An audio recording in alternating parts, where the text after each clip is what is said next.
உங்கள் வியாபாரத்தை வளர்த்திடுங்கள் சொத்து மீதான லோனுடன். இன்றைய டவுன்லோட் செய்வீர் ஈக்விட்டாஸ் பேங்கின் செல்ஃபி லோன்ஸ் ஆப். பாதுகாப்பான முதலீட்டு பிரிவில் 1 லட்சம் ரூபாயை சேமிக்க புதிய திட்டம் ஒன்றை பாரத ஸ்டேட் வங்கி அறிமுகம் செய்துள்ளது.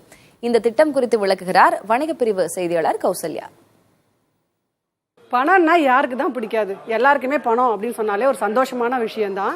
அதில் லட்சாதிபதி அப்படின்னு சொன்னாலோ இல்லை கோடீஸ்வரர்கள் அப்படின்ற மாதிரி சொன்னாலுமே ஒரு பெரிய ஒரு அடையாளம் கிடைச்சதா நமக்கு ஒரு சந்தோஷம் கிடைக்கும். அந்த வகையில் லட்சாதிபதி ஆகணும் அப்படின்றதுக்காக பாரத ஸ்டேட் வங்கி ஒரு திட்டத்தை அறிமுகப்படுத்தியிருக்கு. என்ன அந்த திட்டம் அப்படின்னு சொன்னீங்கன்னா, வீடுதோறும் லட்சாதிபதி அப்படின்ற ஒரு திட்டத்தை அறிமுகம் பண்ணியிருக்காங்க. இந்த திட்டத்தில் என்ன அப்படின்னு சொன்னாக்கா, நம்ம ஒரு ஆர்டி திட்டம் தான், அதாவது ரெக்கரிங் டெபாசிட் அப்படின்றது தான். நம்ம இது பழைய திட்டங்கள்ல இருக்கு, ஆர்டி அப்படின்ற ஒரு முறை பழைய திட்டங்கள்ல இருக்கு. இவங்க புதுசா லட்சாதிபதி அப்படின்ற ஒரு பிளான் வச்சுக்கிட்டு ஒரு திட்டத்தை கிரியேட் பண்ணிருக்காங்க. அதுல என்ன அப்படின்னா, 10 வயதுக்கு மேல இருக்கிறவங்க இந்த ஆர்டி கணக்கை தொடங்கலாம். அதாவது ரெக்கரிங் டெபாசிட்டை 10 வயசுக்கு மேல இருக்கவங்களுக்கே நீங்க அந்த கணக்கை தொடங்கலாம் அப்படின்றது தான் எஸ்பிஐ சொல்லியிருக்கு. அடுத்ததா என்ன அப்படின்னா, இதுக்கான முதலீட்டு காலம் அப்படின்னு பாத்தீங்கன்னா 3 வருஷத்துல ஆரம்பிச்சு நீங்க 10 வருஷம் வரைக்கும் நீங்க முதலீடு பண்ணலாம். அதாவது என்ன அப்படின்னா, நீங்க ஒரு லட்ச ரூபாய் எனக்கு பணம் வேணும், நான் 1 லட்ச ரூபாய் சேர்க்கணும் அப்படின்னு நினைக்கிறீங்க அப்படின்னா நீங்க அதை 3 வருஷத்துலயும் சேர்க்கலாம், இல்ல நீங்க 4 வருஷத்துல சேர்க்கலாம். இதே மாதிரி 5, 6 அப்படின்னு 10 வருஷம் வரைக்கும் நீங்க சேர்க்கலாம் அப்படின்றத ஒரு பிளான், ஒரு திட்டத்தை தான் எஸ்பிஐ அறிமுகம் பண்ணியிருக்காங்க. இந்த திட்டத்துல நீங்க உங்க விருப்பம் தான் தொகை சேர்க்கிறது, இவ்வளவுதான் சேர்க்கணும் அப்படின்னு இல்ல. 500 ரூபாய் தொடங்கில இருந்து அவங்க கணக்கு தொடங்கி சேமிக்கலாம் அப்படிங்கறது தான் எஸ்பிஐ சொல்லியிருக்காங்க. அதுல நீங்க 500 ரூபாய் தொடங்கி நீங்க எவ்வளவு அமௌண்ட் வேணா சேர்க்கலாம், உங்களுக்கு எவ்வளவு அமௌண்ட் தேவைப்படுமோ அந்த அளவுக்கு நீங்க சேர்த்துக்கலாம் அப்படிங்கறது தான் எஸ்பிஐ சொல்லியிருக்காங்க. சரி, இப்ப இந்த திட்டத்துக்கு வட்டி எவ்வளவு கொடுப்பாங்க அப்படின்றத நீங்க தெரிஞ்சுக்கணும் அப்படின்னு சொன்னா, 60 வயதுக்கு கீழ் உள்ள சாதாரண கணக்கு பொதுமக்களுக்கு என்ன அப்படின்னா 6.75% வரைக்கும் வட்டி விகிதங்கள் வழங்கப்படும் அப்படின்னு சொல்லி எஸ்பிஐ சொல்லியிருக்காங்க. அடுத்ததா மூத்த குடிமக்கள் சீனியர் சிட்டிசனுக்கு என்ன அப்படின்னா 60 வயதுக்கு மேல இருக்கிறவங்களுக்கு 7% வரைக்கும் வட்டி வழங்கப்படும் அப்படின்றத தான் எஸ்பிஐ சொல்லியிருக்காங்க. இதுல ஒரு சிறப்பு அம்சம்னு ஒண்ணு இருக்கு. என்ன அப்படின்னா, ரெக்கரிங் டெபாசிட்ல என்ன அப்படின்னா காலாண்டுகள்ல கூட்டு வட்டியா கணக்கிடப்படும் அப்படின்னு சொல்லியிருக்காங்க. அதாவது என்ன அப்படின்னா, நீங்க இப்போ இந்த மாசம் ஒரு மாசத்துக்கு குறைஞ்சபட்சம் வச்சுக்கோங்களேன், இப்போ மாசத்துக்கு 2500 ரூபாய் நீங்க சேமிக்கிறீங்க அப்படின்னு வச்சுக்கோங்க. 4 மாசங்கள் சேமிக்கும் போது 10,000 ரூபாய். இந்த 10,000 ரூபாய்க்கு ஒரு வட்டி இருக்கும் இல்லையா, ஒரு 156 ரூபாய் வட்டி வருது அப்படின்னு வச்சுக்கோங்க. இந்த வட்டியை என்ன அப்படின்னா அசலோட கணக்கிட்டு சேர்த்துப்பாங்க. சோ அப்ப அசல்ல சேர்க்கும் போது 10,156 ரூபாய் வரும்.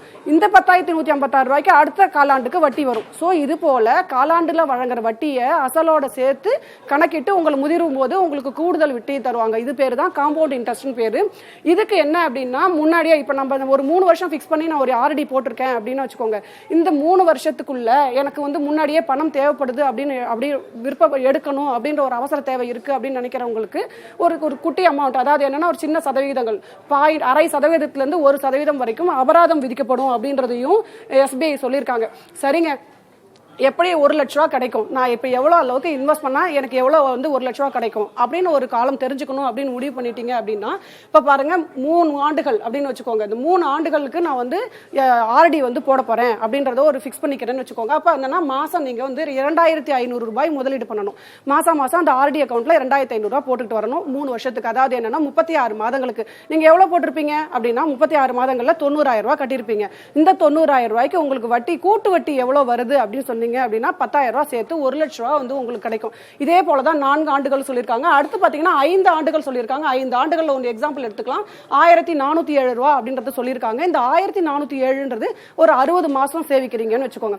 சோ 5 ஆண்டுகள் போது 60 மாதங்கள், 60 மாதங்களை சேவிக்கும் போது உங்களுக்கு என்ன தொகை வரும் அப்படின்னா 84,420 ரூபாய் வரும். சோ கிட்டத்தட்ட உங்களுக்கு ஒரு 15,000 ரூபாய் உங்களுக்கு வட்டி அதுக்கு சேர்த்து 1 லட்ச ரூபாயா உங்களுக்கு 5 ஆண்டுகள் கழிச்சு அந்த அக்கௌண்ட்டுக்கு கிடைக்கும். இது 10 ஆண்டுகள் வச்சுக்கோங்களேன். சிம்பிள், நம்ம ஒரு உணவுக்காக செலவு பண்ற தொகை தான் 591 ரூபாய் தான் சொல்றாங்க. இந்த 591 ரூபாய் அதை மாசம் மாசம் நீங்க சேமிச்சுட்டு வந்திருக்கீங்க அப்படின்ற பட்சத்துல 10 ஆண்டுகள்ல 70,000 ரூபாய் கிட்டத்தட்ட சேமிப்பீங்க. இந்த 70,000 ரூபாய்க்கு 30,000 ரூபாய் வட்டி கிடைக்கும். இதுதாங்க காம்பவுண்ட் இன்ட்ரெஸ்ட் அப்படின்றதுக்கான ஒரு சிறப்பு விஷயமே சொல்லலாம். அதாவது சாதாரண வட்டி அப்படின்றத விட கூட்டு வட்டி அப்படின்னும் போது உங்களுக்கு நீண்ட கால அடிப்படையில் வரும்போது உங்களுக்கு கூட்டு வட்டியில கூடுதல் லாபம் கிடைக்கும். நீங்க 10 ஆண்டுகள் 70,000 ரூபாய் சேமிச்சாலுமே உங்களுக்கு 30,000 ரூபாய் வட்டியோட சேர்த்து கிட்டத்தட்ட 1 லட்ச ரூபா அப்படிங்கிறத ஒரு தொகை வந்து ஒரு லம்சமான தொகை கிடைக்கும். இதை நீங்க என்ன பண்ணலாம் அப்படின்னா, ஒரு சிறிய நம்ம வீட்டில் ஒரு 10 வயசுல இருக்கிற குழந்தைங்களுக்காக சேமிக்கலாம். எதுக்காக அப்படின்னா, உங்களோட உயர்கல்விக்காக சேமிக்கலாம், இல்ல மகளோட திருமணத்துக்காக சேமிக்கலாம். இந்த அமௌண்ட், இந்த தொகை அப்படிங்கிறது உங்க விருப்பம் தான். நீங்க எந்த தொகையை வேணாலும் எடுத்துக்கலாம், என்ன அமௌண்ட் வேணாலும் சேமிக்கலாம். ஆனா எல்லாருமே ஒரு பொருளாதாரத்தில் நிறைவு வரணும் அப்படின்றதுக்காக SBI இந்த திட்டத்தை அறிமுகம் பண்ணியிருக்காங்க. உங்கள் வியாபாரத்தை வளர்த்திடுங்கள் சொத்து மீதான லோனுடன். இன்றே டவுன்லோட் செய்வீர் ஈக்விட்டாஸ் பேங்கின் செல்ஃபி லோன்ஸ் ஆப்.